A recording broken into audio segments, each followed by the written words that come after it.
Okay, so what we are doing today is we're going to cut the outline on the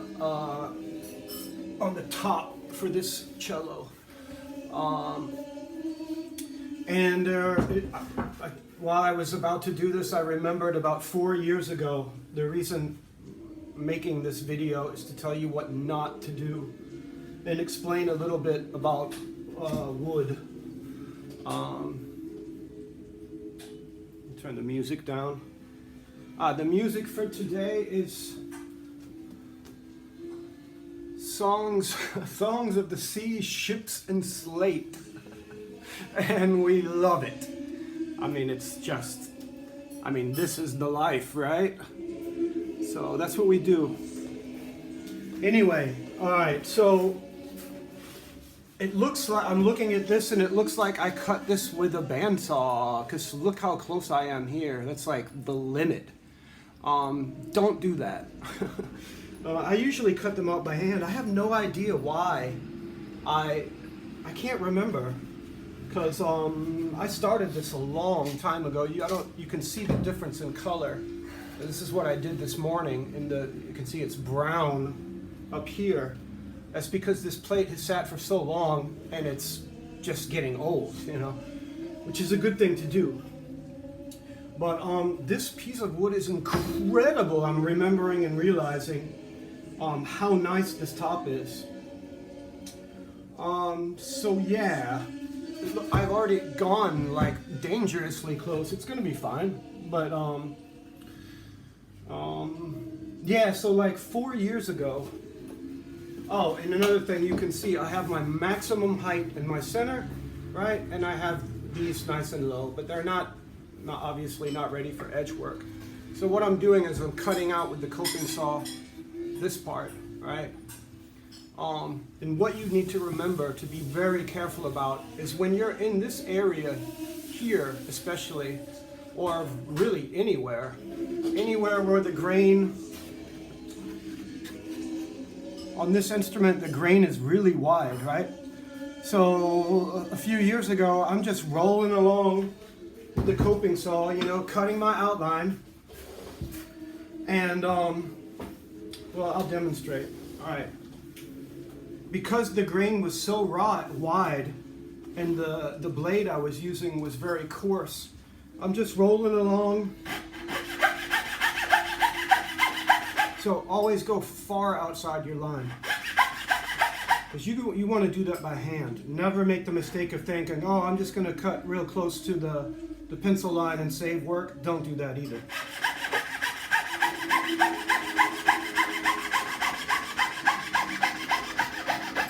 Right? Can't go anywhere, so I got to go this way. But what happened was, actually, I'm going to do this. I'm going to do this with the plane. Right, because I did it close with the bandsaw. But what happened is that I'm rolling along here and the grain was so wide and the blade was coarse. I'm using a fine blade now. Then all of a sudden it just went plop and broke. The whole thing broke. So that plate was gone. So, and then you're depressed then you just stop working. If something like that happens, stop. So you're depressed for like a couple days and you don't, doing a new top is not a big deal. It's just, if you're in love with your wood like I am with this top, then you don't want that to happen. So anyway, yeah, be careful. Just be careful, because the reason that it breaks is that the wood is very strong in this direction because the grain is going this way, right? But here you can see you have summer and winter grain. The dark lines are the winter grain. So this represents one winter in the life of this tree. And here it's very wide. So, and the part in between is called summer grain. And that means that the tree grew longer during the summer, right? Obviously you have all this growth, So each one of these is a year. It's really, really cool to think about it. And when the grain is wide here, then it's more fragile. In other parts of the plate, you have really super tight. See, you can see it's much tighter. And yeah, so in this wide area, the viola I was working on, I'm putting downward pressure, and it just snapped this way because it snapped on the soft summer grain. So just so you understand. Anyway, so yeah, I'm going this way. Now, that's the really close area. Far outside.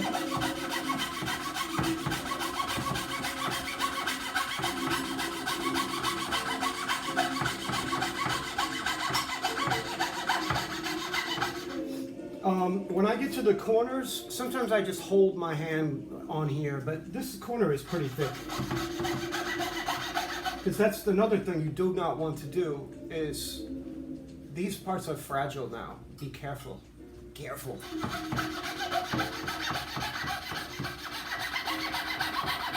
Whoa, the blade broke. Okay, so that happens. So now I get to lecture on junk tools. I mean, this saw is actually okay, but we had one a while ago that I threw in the trash, and I was just so angry. It was just such a piece of junk, you know.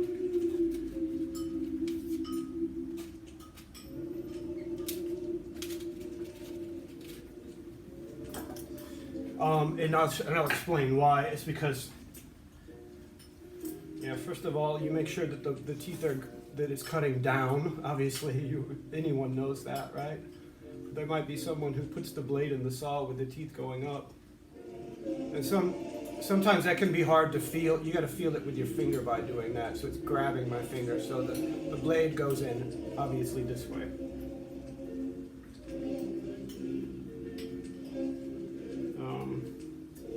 Right, so the saw, you really have to do it with pliers to tighten it. Otherwise, it won't hold it because it's.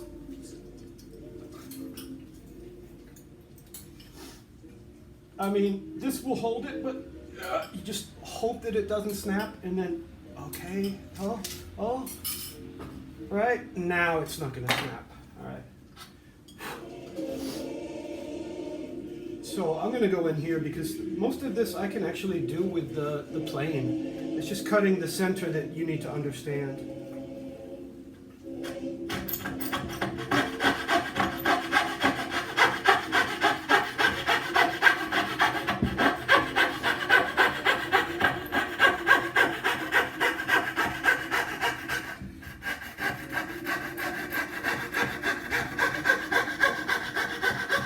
Right? Because the saw is putting pressure on it down. It's possible if you have a really thin plate like a violin or viola. I'm cutting this at like 12 millimeter thick. If you have a violin or viola, snap, and you're going to be crying and whining, depressed and drinking beer because you broke your plate.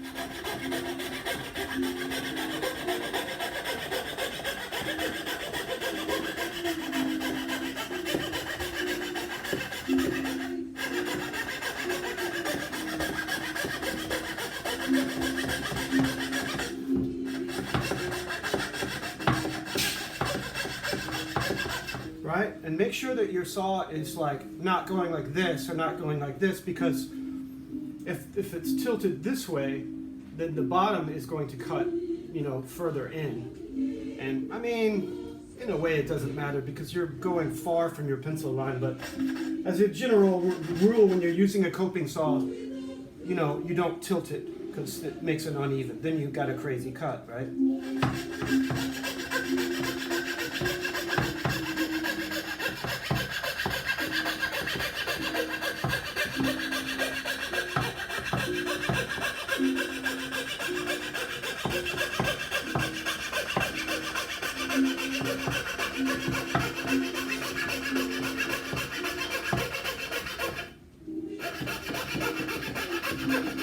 Alright, so here now, I'm pretty much at the end of, I can't go in anymore because the coping saw is not long enough. So what you do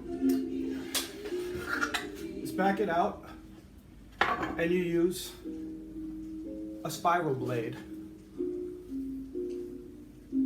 I don't know if that's even possible to see. Yeah, so the blade is actually, where is the camera? It's like here. The blade is a spiral, right? So it really doesn't matter what cutting direction you're going in, right? So, you see, you can cut sideways if it'll cut. Come on. Right? The saw can turn this way, the saw can turn this way. You know, it's because it's a spiral blade. You cut in any direction you want. And you're not limited to.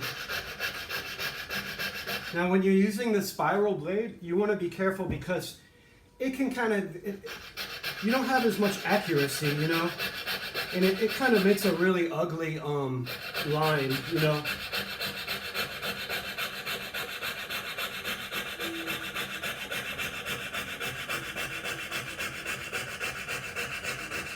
Right, you get the idea. But what I'm going to do is use this.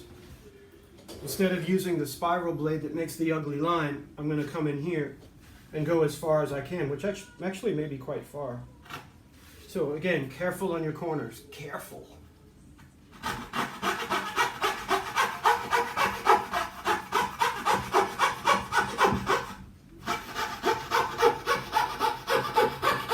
Way far away from my line. So I also want to have freedom, you know. I don't care about perfect overhang. I want elegance in the outline. So I'm going to cheat and do crazy things with the purfling. It's another video.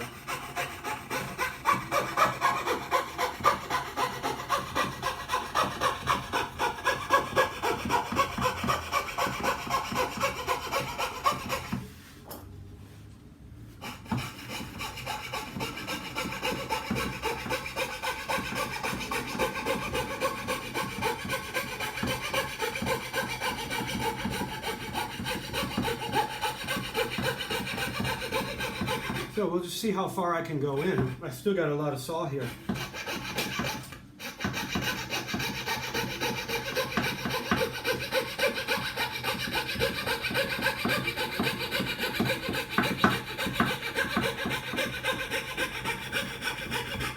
Yep, so there no, I can't go anymore, right? So then, back to this. Actually, I think this felt really good going this way. Or you could just take this off with your knife. Just, you know, but I'll do it this way. This way might actually, I think, would be much faster. Not that we care about speed or anything.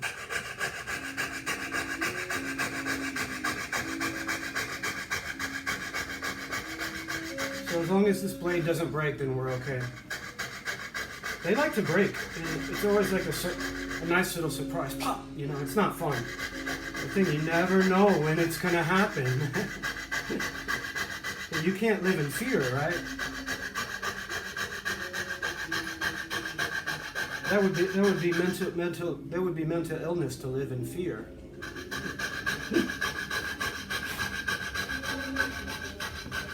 Then you just go langsam, yeah, there's no hurry.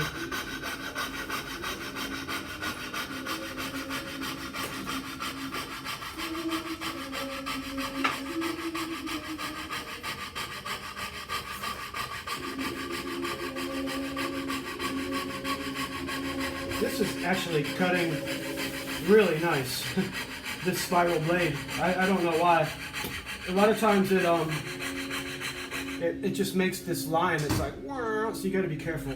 Careful!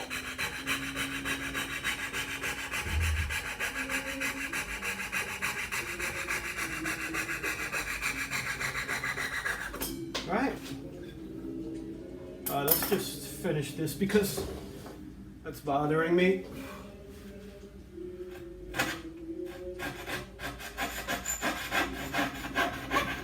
Well, I can't. I forgot. to go this way.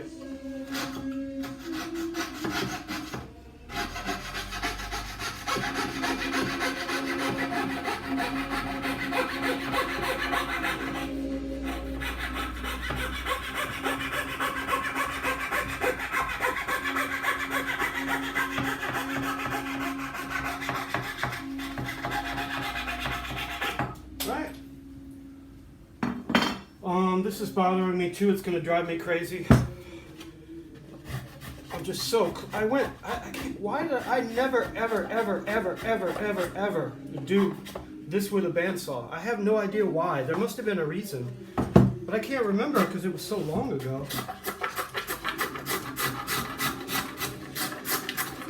So yeah, then your sides, you're starting your basic edge work, just like in the other video, getting ready to do preparing the shelf for purfling, right? And I'll just show you. Let me do this. This is gonna bother me. I want to see the whole outline. So just do this really quick. You could do this with a knife too, just if you're a badass like Jose Cataria.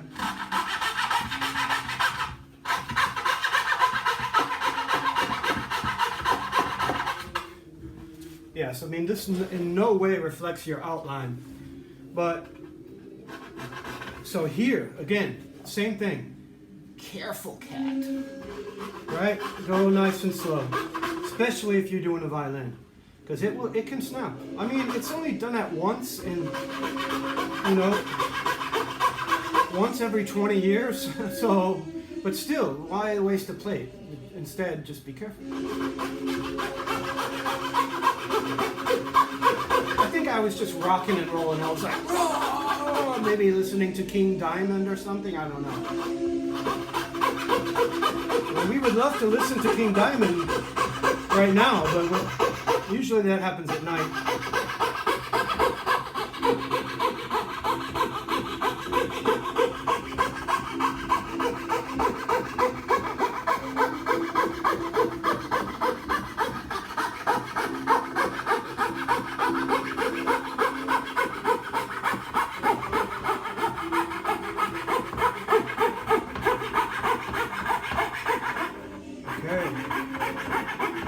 Yeah, I can feel the corner, like, it's moving, so if the corner snaps off, you're screwed. You know, it's terrible feeling, I'm telling you. Terrible feeling.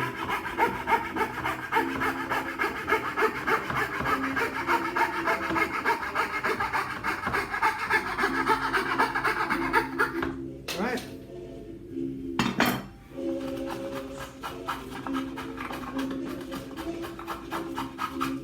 Right, so now, can see the outline. It's a really cool feeling. Now you can see he is becoming a cello. I mean, this is a grobe, ugly outline, but that gives you an idea of your arching. So now you're starting to think about arching.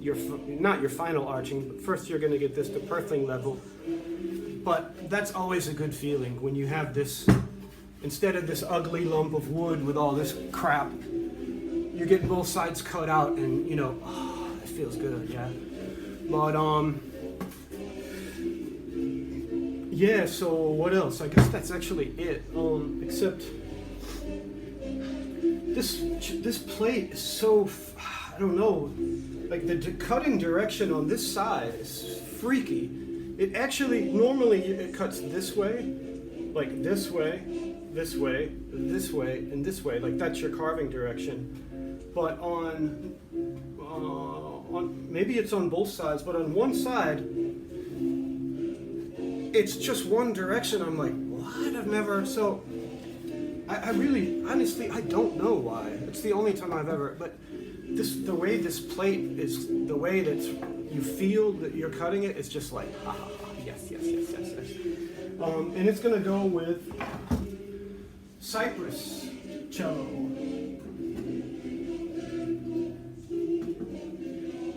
Yeah, so this is what the outline looks like. This is my own model, my own freaky model. And Cypress is a wood used for harpsichord soundboards. But I don't think you could use this one because it's just too freaky. You want even wood for a soundboard on a harpsichord. This cello is for me because I need to learn how to play, so it's not for sale. So don't ask unless you have, you know, about €1,000,000 to offer. Yeah, I was going to explain all about when you're choosing your top, like you want to have a conversation with the customer, and that is relevant. So they say that close, tight wintergrain, them, you know, those people in Cremona, they say that tight wintergrain is always the best, that you want this regelmäßig, but that is horse shit, right? It's not true. For me, the best wood can be tight in some areas and loose in some areas. I really like this because, yeah, I mean, think about it. These winter grains, yeah, they're heavier, right? So that's the reason that it broke, is that it broke on the summer grain, or probably somewhere, I can't remember. But the more summer grain that you have, the lighter the plate is actually going to be. So what you're looking for is a kind of balance between the two. And I prefer freaky. Actually, I told my wood seller when I wrote an email, and traditional tone wood, the best tone wood in Europe, I said, I want your most freakiest tops with twisting, you know, Knotens sind egal, ja, so alles egal. Ich will einfach ein Freak, yeah. I want freaky tops. So, and he sent me some cool ones where the grain is twisting and stuff, and I suspect that he goes through the wood when I make an order, that he goes through and picks his best stuff for me, but I'm not certain. I just feel like I'm always getting amazing wood from him. So yeah, I guess the point I'm trying to making is before I make these videos, drink more coffee, and you can talk to your musician about what kind of tone they're looking for, and kind of surmise the best choice for the top or the back, or you're thinking about rate ratios. Are they a continuo player? Are they is it a big cello with a long string length, or is it an obbligato instrument, you know, with a smaller corpus? And then you could have the option to choose a top that doesn't have this super tight wintergrain. If you want a lighter instrument, you know, it's a balance, you know, like everything, it's a balance. So yeah, you want to make the tool that bests and allows them to earn money. That's what you're trying to do. You're trying to make a tool that they can make money with.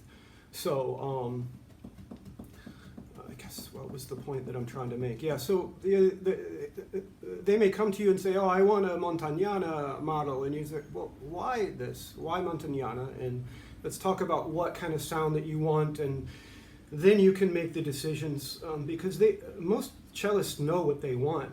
But some just kind of say, oh, I want this big Montagnana because it sounds big. It's like, well, you know, many cellos can sound big, and we love Montagnana here, of course. But they say, oh, I want the Sleeping Beauty because of this and that. And say, well, just let's talk, and, you know, that's all. I'm talking too much. Yeah, so das nächste Mal.